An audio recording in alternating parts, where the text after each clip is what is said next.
Ah yes, the 12 Cilindri, or should I say Cilindri, because it's so cool. This is the brand new V12 GT car from Maranello, and it's excellent. With a design presided over by the same individual as the LaFerrari and Mark 6 Golf, the 12 Cilindri's offering is a combination of classic styling and modern power. As far as I'm concerned, this is the best modern-day V12 GT car on the market. With 820 horsepower at your disposal, it becomes terrifyingly easy to achieve uncomfortable speeds in this car. Then again, it's the only car I've ever reviewed, so let me know if I'm wrong. Now let's take a closer look at the 12 Cilindri.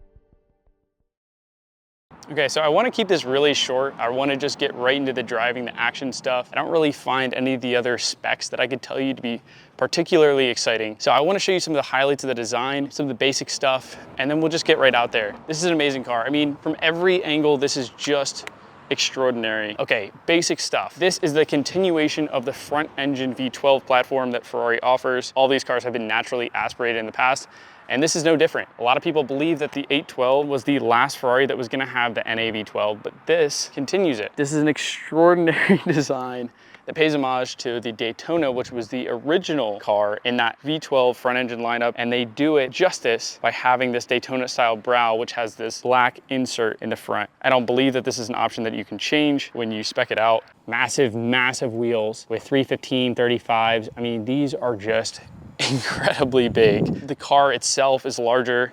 In fact, this is 150 pounds heavier than the 812, and it is a little bit faster to compensate for that. This has 820 horsepower from the naturally aspirated V12 inside, which is the highest horsepower NA V12 that Ferrari's ever produced. This car is insane. Coming up the side here, you have, again, this very defined brow line that is an homage to the Daytona. These lights that kind of stick out to the side. If you've seen the SP3 Daytona, this is very reminiscent, the same design cues. Come around to the back, we get this Delta Wing style design that comes up. So you have the painted color, whatever the color of your car is. In this case, Rosso Fuoco, and it is absolutely stunning. Quick tour of the interior.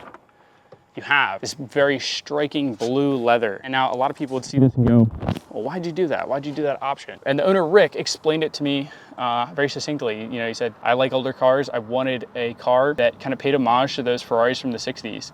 And this was a common spec for those cars, especially the race cars. They had the red, the Rosso Fuoco, and this blue interior. You know, it's something that I didn't understand at first. Maybe you won't either, maybe not at all, but it's something that I grew to really like about this car. It's a great spec. And again, paying homage to those historical cars, this is really, really neat. These two big seats, obviously great bolstering, but not super intense. You know, this is more of a GT car. See these massive paddles and a brand new 8-speed automatic gearbox. If we step inside here, Get nearly everything at your fingertips. Your turn signals here. your suspension and driving modes here, and then of course the screen, because Ferrari is integrating more of that technology in here, which to some people it's a little bit controversial, but I like it. I think it's cool, and it's pretty inevitable. I also don't think that they're doing a big Tesla thing where they're Overdoing it and it's intense and it's too much. I think that's not bad. I like that. Another thing I like, this homage to a gated shifter. You got the cutout of the standard historical Ferrari gated shifter pattern for the 5-speed, where the reverse would actually be in this car.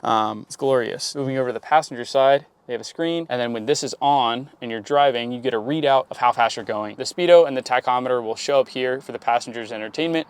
You also get a 12 Cilindri badge here. If we open the hood here, we can take a closer look at the engine that powers the 12 Cilindri. This is the Ferrari F140 V12. Many iterations of this engine exist, but this began initially in the Enzo. In the Enzo, the F140B was a 6-liter engine. Now, in the 12 Cilindri, the F140 HD has been enlarged to 6.5 liters. The F140 has also been in the LaFerrari, Apollo IE, 599 GTO, F12 TDF, SP3, SP1, and SP2. This is Ferrari's bread and butter when it comes to V12s of the modern era. Most recently, the F140 has also been in the Purosangue and the 812 Competizione, which is an insane car. Super expensive. Given the size of the engine and the fact that it stretches over the front two wheels, the hood is massive. And it is in fact the largest hood ever fitted to a Ferrari. Given this, it's still super light because of these hydraulic arms and the fact that it's composed out of lightweight aluminum. One of the things you can notice about the position of the engine is that because it sits behind the front wheels, it's actually a front mid-engine car. Because of this, the car has better balance and therefore better handling overall. One of the things you'll notice about this specific spec is that Rick opted for painted Ferrari shields on the sides. More expensive option, obviously. They have one guy that does it at the factory. Just incredible to see. Open, it shrunk. So ample storage space. You can fit golf clubs in here. You have plenty of room in the back because again, the engine's in the front. Pull this guy back, this little shade, and you actually get a spec sheet for this specific Ferrari. I absolutely love that. And I think it's something people can look back on and say, you know, hey, this was pretty cool. I want to see what this car came with and maybe what it didn't. I want to show you guys real quick. These two ends that continue this delta wing shape actually pop up. These are active aero bits that essentially look like ears. When you're cornering very hard, they'll pop up. So you'll see in a video when they pop up, how they kind of balance that. When you're braking, it kind of acts as an air brake. Coming back here, you get these huge quad tip exhausts. They're kind of just tucked away. Another interesting note is that when the owner Rick spec'd this car out, he decided to black out a lot of the emblems. Ferrari is blacked out there, the prancing horse is blacked out there, and he said he wanted to do this because it would actually just keep your eyes on the body lines and not really take away from that. So for any part that's still silver or has a metallic finish, it's just not optionable. So it's pretty cool to kind of see that devotion to the design. You have this really nice wide hip here. And then again, this pretty seductive Daytona style front end is absolutely killer in my opinion. You have this strong straight line that continues from the back that makes this car just such a gem to look at. So yeah, that is my quick walk around of the car. I think it's absolutely gorgeous. You know, it's kind of hard to be nonchalant when I'm around a car like this, especially the first V12 that I'll get to drive. So I think I'm really in for a treat. This also is the key to the 12 Cilindri, which is just incredible. It's the Ferrari logo. And when you come in to the car, you actually get a spot for it right here in the center console. When you're driving, you set this guy down in there. And that's that. Very cool.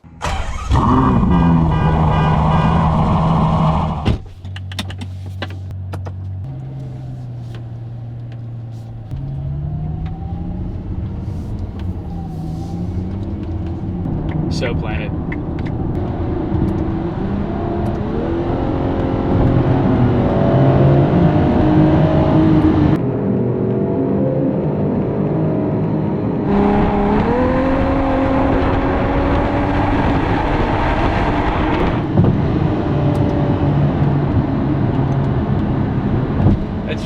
Entirely effortless. I mean, it really is. It's that was nothing at all. That wasn't even just, hey, we're gonna merge onto the highway and that's it. Wow, you're gonna be like 90. This is actually an easier to drive car than the 812 because of things like the ability for the rear wheels to steer. It is 150 pounds more than the 812, but it also has power to compensate for that. And like you said, you build something with more power, everything else is going to raise that same standard, and suspension and handling. I think the car is a little bit more perfected, despite the fact that people are saying it's, you know, toned down or it's something else. At the end of the day, all those cars in the lineage, starting with the Daytona, are more GT cars, but it doesn't mean that they're anything less than a Ferrari, you know. Oh, that exhaust is definitely louder. I mean, I do have the window down, but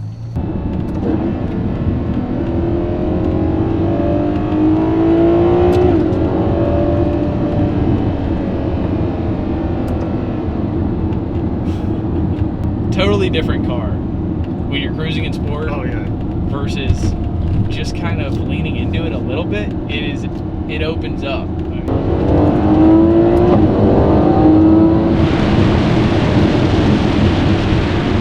That is ridiculous.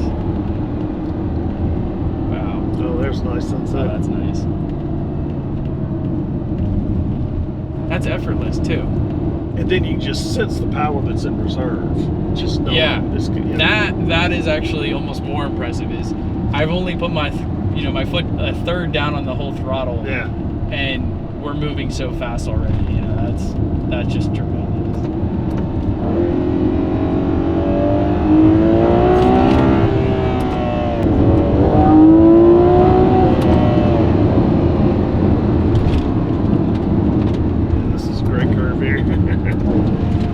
That is a rocket ship. Oh my gosh.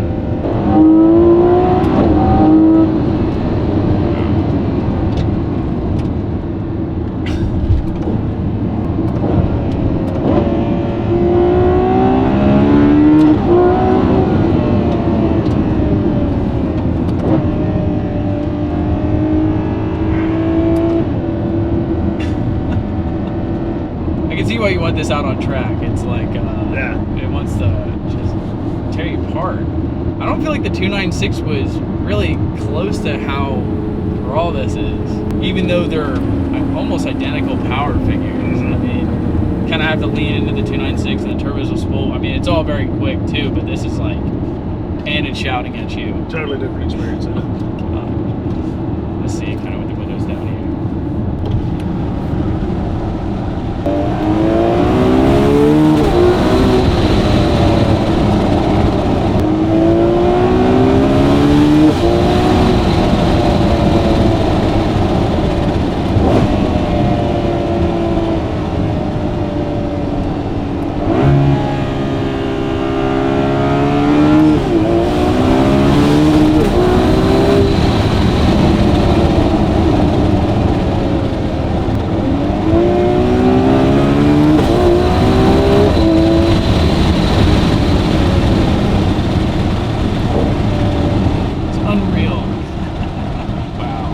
I've been in various sports cars where they have that R mode or checkered flag or race, and you turn it up, and it's fast and it's loud, but it's nothing like the switch with this.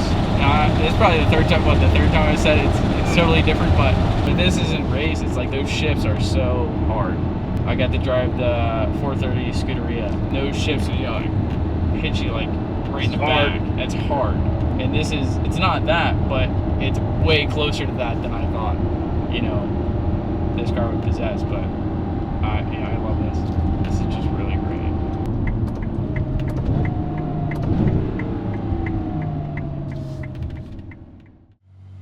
Maybe film along. This car is insane, and I love it. Audio test. And today I'm going to be taking you around a hello everyone and welcome. Okay, hello everyone. My name is Ethan Lazoop. I want to keep it short. Enough about that. Let's get back to the car. So you come here and they do it, but it's kind of fun. Yeah.